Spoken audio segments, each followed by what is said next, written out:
आज हम लाइसोसोम्स का बायोजेनेसिस और फंक्शंस पढ़ेंगे। लाइसोसोम्स या तो डायरेक्टली एंडोप्लाज्मिक रेटिकुलम से बनते हैं और या फिर गोल्गी कॉम्प्लेक्स से ओरिजिनेट होते हैं।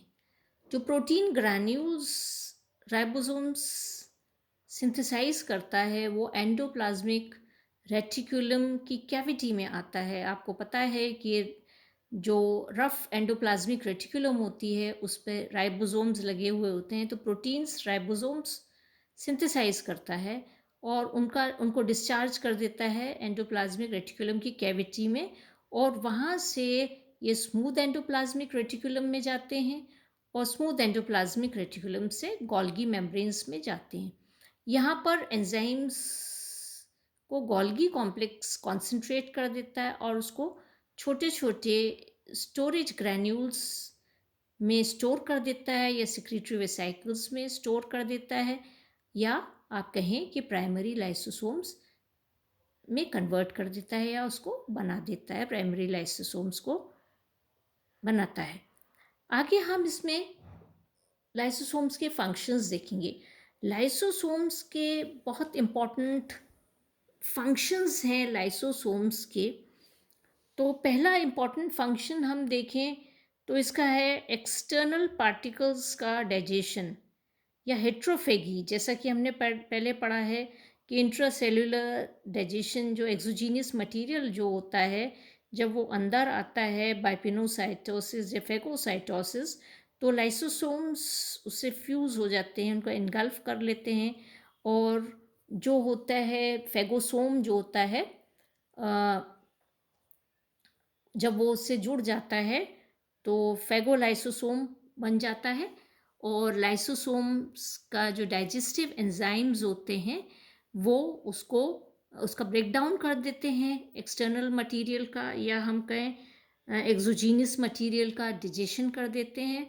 और हाइड्रोलाइज्ड प्रोडक्ट होता है वो लाइसोसोम से डिफ्यूज जाता है सेल में, और लेफ्ट ओवर जो मटेरियल होता है जिसे हम रेजिड्यूल बॉडी कहते हैं, या तो वो एक्सक्रीट आउट हो जाता है सेल से या फिर वो सेल में स्टोर्ड रहता है एज रेजिडुअल बॉडी। नेक्स्ट है डाइजेशन ऑफ इंट्रासेलुलर सब्सटेंसेस या ऑटोफैगी, जो हम पहले भी पढ़ चुके हैं। तो लाइसोसोम्स जो होता है अपने ही जो सेल होता है वो उसके पार्ट्स को कई बार डाइजेस्ट कर लेता है, जिसे हम ऑटोफैगी कहते हैं। और ऑटोफेजिक वैक्यूल जो होते हैं वो कई सेलुलर एक्टिविटीज़ के लिए रिस्पॉन्सिबल होते हैं, जैसे सेल टर्नओवर होता है, सेल रिमॉडलिंग में, टिश्यू मेटामॉर्फोसिस में, या कुछ फिजियोलॉजिकल सर्वाइवल होते हैं जैसे एडवर्स न्यूट्रिशनल कंडीशंस होती हैं, सेल इंजरी में, इनमें होता है। तो जब स्टार्वेशन होता है तो सेल जो होता है वो लाइसोसोम्स जो होते हैं वो सेल सब्सटेंसेस को डाइजेस्ट कर लेते हैं और बॉडी को एनर्जी प्रोवाइड करते हैं।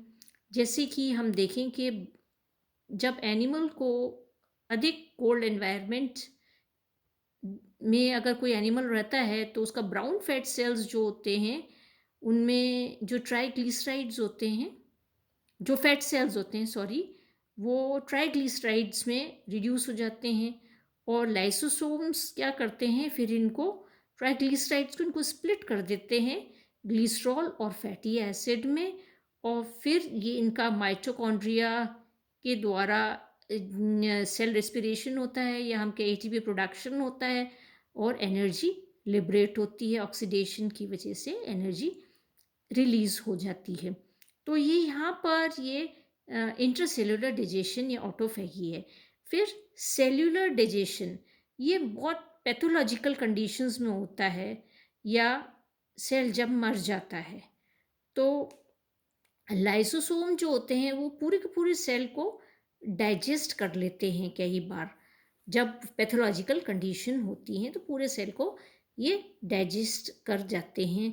जैसे कि हम देखें कि ये जो सेल्यूलर डाइजेशन हम देख सकते हैं मोस्टली डेवलपमेंटल प्रोसेसेस में हम इसको सेलुलर डिजेशन को हम देखते हैं, जैसे कि डिजेनरेशन होती है, टेडपोल लार्वा होती है, इसके टेल का डिजेनरेशन मेटामॉर्फोसिस के टाइम हम देख सकते हैं एम्फीबियंस में। या फिर हम देख सकते हैं कुछ लार्वल ऑर्गन्स होते हैं, जैसे प्यूपा में, इंसेक्ट की प्यूपा में उनका डिसोल्यूशन होना, ये इसके सेलुलर डाइजेशन के एग्जाम्पल्स हैं। फिर एक्स्ट्रा सेलुलर डाइजेशन, तो कई बार हम देखते हैं कि लाइसोसोमल एंजाइम्स जो होते हैं सेल के बाहर भी ये डिस्चार्ज होते हैं और सेल सराउंडिंग स्ट्रक्चर्स को ये डिस्ट्रॉय कर सकते हैं। तो ये इस एक्स्ट्रा सेलुलर डाइजेशन, ये इस तरीके से हम देखते हैं। और ये यहाँ पर एक्स्ट्रा सेलुलर डाइजेशन को हम देखें तो स्पर्म का जो पेनिट्रेशन होता है ओवा में, वो इसका एग्जाम्पल है। तो जैसे कि हम देख सकते हैं कि जब फर्टिलाइजेशन होता है तो जो स्पर्म के हेड पे एक्रोसोम लगा हुआ होता है उसके अंदर लाइसोसोमल एंजाइम होता है, हाइलुरोनिडेज नाम का एक एंजाइम होता है, लाइटिक एंजाइम होता है। तो जैसे ही स्पर्म का हेड ओवम से की कांटेक्ट में आता है तो उसकी हाइड्रोलाइटिक एंजाइम रिलीज हो जाते हैं, एक्रोसोम टूटता है, हाइड्रोलाइटिक एंजाइम रिलीज हो जाते हैं और जो ओवम होती है उसकी मेम्ब्रेन्स को डिसॉल्व करके पेनिट्रेशन पाथवे बनाते हैं for the entry of the sperm into the ovum. फिर ऑस्टियोजेनेसिस का मतलब होता है conversion of cartilage into bone. और ये जो स्पेशल ऑस्टियोब्लास्ट सेल्स होते हैं वो लाइटिक सब्सटेंस प्रोड्यूस करते हैं जो कि कार्टिलेज की मैट्रिक्स को गला देते हैं और बोन फॉर्मेशन में हेल्प करते हैं। फिर लाइसोसोम का बहुत इम्पॉर्टेंट रोल कैंसर में भी बहुत इम्पॉर्टेंट रोल है। जो मेलिग्नेंट सेल्स होते हैं उनमें एबनॉर्मल क्रोमोसोम्स पाए जाते हैं और ये एबनॉर्मेलिटी क्रोमोसोम में जो होती है वो लाइसोसोमल एंजाइम्स के कारण होती है, क्योंकि ये लाइसोसोमल एंजाइम्स जो होते हैं क्रोमोसोम को तोड़ देते हैं, उनका ब्रेकेज कर देते हैं। जैसे कि हम देखते हैं 21st क्रोमोसोम का एक पार्ट डिलीट हो जाता है। मैन में हम देखें तो जो 21st क्रोमोसोम होता है इसका एक पार्ट डिलीट हो जाता है, पार्शियल डिलीशन हो जाता है उसका। और ये स्टेज हम देख सकते हैं क्रॉनिक माइलॉइड ल्यूकेमिया में, जो ब्लड कैंसर होता है मैन में, उनमें ये कंडीशन देखी जा सकती है। फिर क्रोमोसोमल ब्रेकेज जो है ये इसका एक और फंक्शन है। और जैसे कि डीऑक्सी न्यूक्लियस जो होते हैं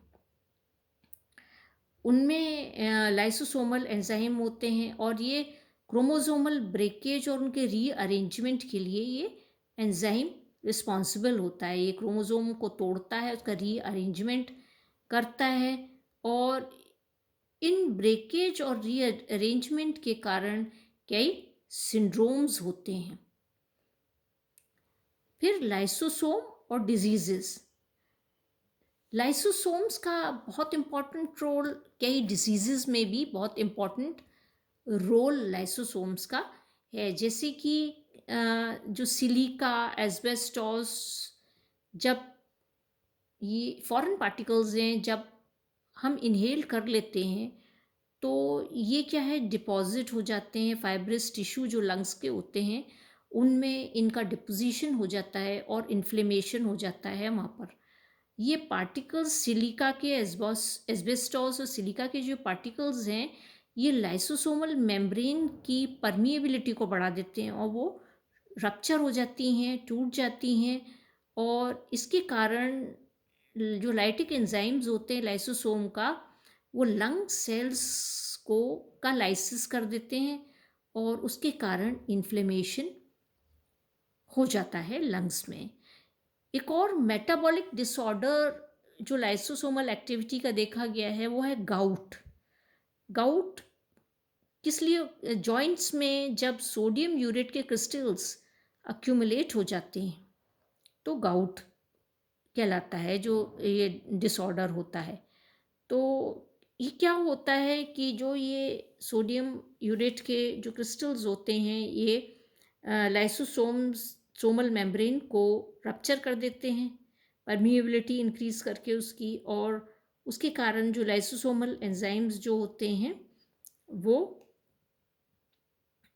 इन्फ्लेमेशन, यहाँ पर कोलेजन का सिंथेसिस बढ़ जाता है और जो जॉइंट्स होता है उनमें एक्यूट इन्फ्लेमेशन हो जाता है। फिर कई बार लाइसोसोम्स के मेल फंक्शनिंग, या तो बहुत अधिक उनकी एक्टिविटी होती है, बहुत कम एक्टिविटी होती है, उससे भी कई डिजीज़ होती हैं। जैसे इनबॉर्न डिजीज़ है lysosomal disease, Hunter's syndrome, mucopolysaccharide saccharidoses disorders, muco. फिर एक क्रैब्स डिजीज़ है जो कि एबनॉर्मल स्फिंजोलिपिडोसिस भी कहलाती है। एक है मेनोसाइडोसिस जो कि ग्लाइकोप्रोटीन मेटाबॉलिज्म डिसऑर्डर के कारण होती है। सिस्टिनोसिस जो कि सिस्टीन जो होती है अमीनो एसिड सिस्टीन, उसके एक्यूमुलेशन के कारण ये होती है। तो एबनॉर्मल फंक्शनिंग जो लाइसोसोम की होती है उनके कारण कई डिजीज़ होते हैं। लाइसोसोम का बहुत इम्पॉर्टेंट रोल कीमोथेरेपी में भी है। ये ट्रीटमेंट की एक नई टेक्निक है ड्रग्स ट्रीटमेंट की, जो कई बार यूज़ की जाती है। कई मेम्ब्रेन्स होती हैं जिनके थ्रू ड्रग्स पेनिट्रेट नहीं कर पाते हैं, तो वो ड्रग कैरियर के फॉर्म में इनको ड्रग्स को इंट्रोड्यूस किया जाता है, और जब ये सेल में इनका एंडोसाइटोसिस होता है, ये सेल में एंटर होते हैं, तो ये जो ड्रग कैरियर और ये ड्रग जो होता है, ये हाइड्रोलेज एंजाइम्स जो लाइसोसोम के उधर एक्सपोज होते हैं, प्रोटेक्टिव कवरिंग लाइसोसोम की बस्ट हो जाती है, और जो ड्रग होता है वो रिलीज हो जाता है साइटोसोल में, और ये हाइड्रोलाइज कर देते हैं उसको, ड्रग कैरियर की मेम्ब्रेन को, और ड्रग को रिलीज कर देते हैं साइटोसोल में। और ये जो साइट होती है जहाँ ये ड्रग पहुँचाना होता है, वहाँ तक इस तरीके से वो पहुँच जाते हैं। सेल डिवीजन में भी लाइसोसोम का बहुत इम्पॉर्टेंट रोल है, और माइटोसिस ऐसा कहा जाता है, ये लाइसोसोम जो होता है वो सेल डिवीजन को या माइटोसिस को इनिशिएट करता है। सीड जर्मिनेशन प्लांट्स में जो होता है उसमें भी लाइसोसोम का बहुत इम्पॉर्टेंट रोल होता है। लाइसोसोमल एंजाइम्स सीडलिंग्स के द्वारा रिलीज होते हैं, जो कि स्टोर्ड फूड मटेरियल होता है उसको अटैक करते हैं, और जो डेवलपिंग प्लांट होती है उसको वो अवेलेबल करवाते हैं। तो ये हमने इसके लाइसोसोम के फंक्शंस देखे हैं।